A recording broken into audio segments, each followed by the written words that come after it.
Fatores intrínsecos e os fatores extrínsecos são os fatores que afetam o crescimento microbiano. Os fatores intrínsecos são características inatas do alimento, ou seja, as que são próprias do alimento. Agora, os fatores extrínsecos, a primeira sílaba é ex, ou seja, externo, que está ou vem do lado de fora.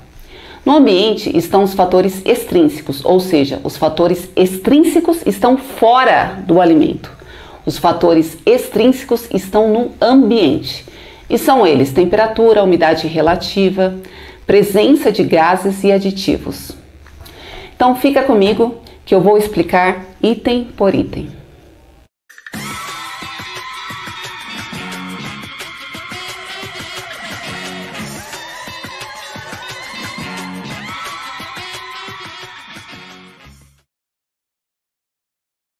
Os fatores extrínsecos são fatores externos que vão interferir na proliferação de micro-organismos nesses alimentos. Temperatura, umidade relativa, composição gasosa e aditivos são fatores extrínsecos. Em relação à temperatura, assim como os micro-organismos têm pH, atividade de água, potencial de oxirredução ideal para o seu crescimento, então tem-se o que é ideal, né, e o que não é ideal para eles. Portanto, os micro-organismos, eles têm temperatura mínima e máxima e ótima para o seu crescimento. E a velocidade da multiplicação estará ao lado da temperatura ótima. Há uma faixa de temperatura, há uma possibilidade de multiplicação das bactérias patogênicas, porque elas estão no grupo das mesófilas. Aproximadamente entre 20 graus, a temperatura máxima até 53, a maioria das bactérias patogênicas na temperatura mais que 50 graus já são destruídas. Conforme vai aumentando a temperatura, vai diminuindo a sobrevivência. Conforme vai reduzindo a temperatura, vai reduzindo a sua sobrevivência.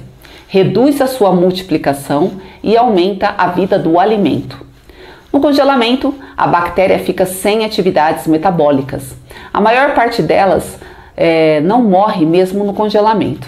Existe uma classificação dos micro-organismos que está de acordo com a temperatura.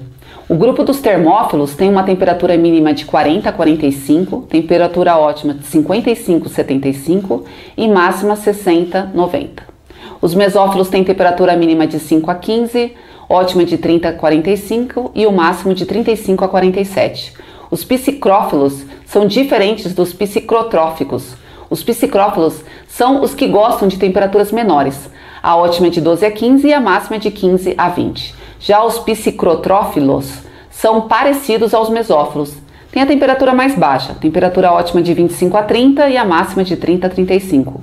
Porém, ele consegue se multiplicar sobre refrigeração, temperatura menor de 10. A umidade relativa é outro fator extrínseco, que é a umidade do ar do ambiente. O ar muito seco, ele não é bom para as vias respiratórias, porque tem pouca umidade. A umidade relativa, ela vai interferir no alimento. O alimento, ele pode perder água para o ambiente ou pode absorver água do ar. Quando a gente compra o pão francês, se você deixar o pão exposto ou deixar fora, né, do saco de papel, no decorrer dos dias ele vai ficar duro. Então ele pode, né, também mofar. E ele ficou duro porque ele perdeu água para o ambiente, ele desidratou. O sal, como ele é muito concentrado, ele vai absorver a água. Açúcar, chocolate em pó, bolachas, se eles não estiverem empacotados ou em sacolinhas plásticas fechadas corretamente, ele vai absorver água do ar e aí fica empedrado. A bolacha vai estragar, cresce os bolores, né, e tem o mofo. A umidade relativa, ela interfere na atividade de água do ambiente. A composição gasosa é outro fator extrínsego. É o tipo de alimento que estão no ar atmosférico e vão interferir no alimento, na sobrevivência e multiplicação dos micro-organismos. O alimento a vácuo tem um tempo prolongado de conservação, porque dentro foi modificado a atmosfera. E como os micro-organismos que estão dentro são aeróbios, eles acabam não se multiplicando. Acontece uma atmosfera modificada, né, para aumentar a vida do alimento. Isso é muito visível, né?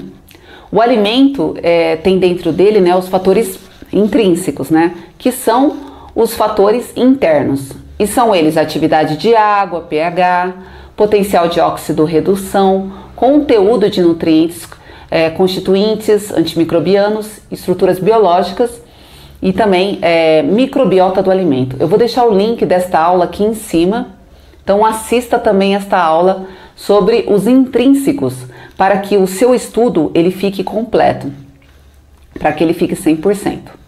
Agora em relação, né, dos obstáculos de Leistner. Quanto mais obstáculos para o micro-organismo, maior será a dificuldade, né, para ele e maior irá aumentar a segurança do alimento. Os obstáculos são os fatores extrínsecos e intrínsecos. Na tecnologia e na conservação dos alimentos, se usa muito o conceito dos fatores intrínsecos e extrínsecos para transformar e conservar esses alimentos. Por exemplo, uma carne com embalagem a vácuo. Há alteração de oxirredução, alteração da composição gasosa e será associado a uma refrigeração. Quanto maior forem os obstáculos, maior será a dificuldade da multiplicação dos micro-organismos. E assim será prolongado a vida desse alimento. Agora eu vou falar sobre os micro-organismos indicadores, que são micro-organismos, né, indicadores de contaminação. No processo de fabricação do alimento tem-se um setor de qualidade, né? É o controle de qualidade dos produtos. Se a gente tem, né, micro-organismos que afetam o alimento e não produzem alterações visíveis, como será controlado, né? Então aí entra os micro-organismos indicadores. Os contaminantes, eles são substâncias que contaminam o alimento. E a contaminação pode acontecer em qualquer fase do processo da produção. Ou seja, na colheita, manuseio, pode ser no processamento, pode ser no armazenamento, pode ser na distribuição, preparo também. Os micro-organismos indicadores do alimento mostram se há contaminação em um determinado alimento. Demonstra uma possível presença de patógenos ou uma deterioração ali nele. Esses indicadores de contaminação, eles são utilizados para olhar, né, para monitorar os micro-organismos patogênicos, os micro-organismos úteis, aspectos higiênicos, presença de indicadores fecais, indicadores de processamento, manipulação, né, indicadores de risco. Bom, então fico por aqui. Espero que você tenha gostado deste vídeo. Deixe seu like, ative o sininho das notificações para receber todos os meus vídeos a partir de hoje.